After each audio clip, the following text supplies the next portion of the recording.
Tumepata nafasi ya Content Creators Awards kutimia na Uncle Zara kuweza kuondoka na tuzo yake. Kwanza Zara, hongera sana. Asante sana.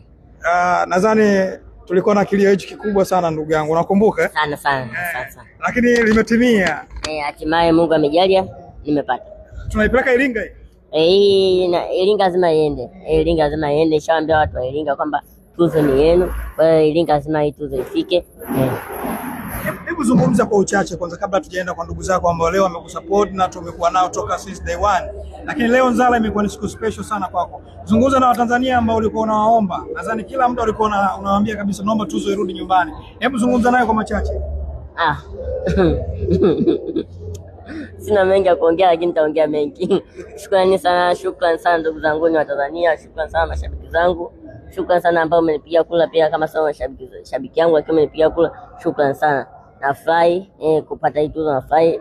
Ndoto yangu nilikuwa na ndoto kubwa sana nipate tuzo. Hatimaye nimepata tuzo kwa Tanzania. Nashukuru sana. Hii kwangu ni kubwa sana. Hapa mnaona ukasema amechukulia poa, lakini mimi nimefurahi sana.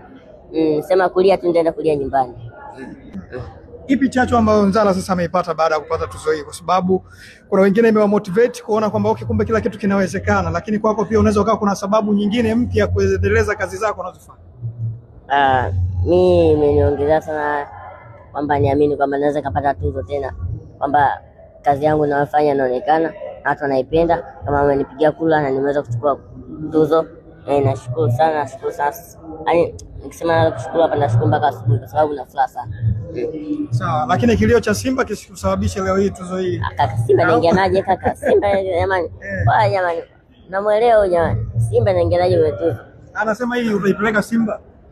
Simba lazima ifike. Lazima ichukue baraka za Simba.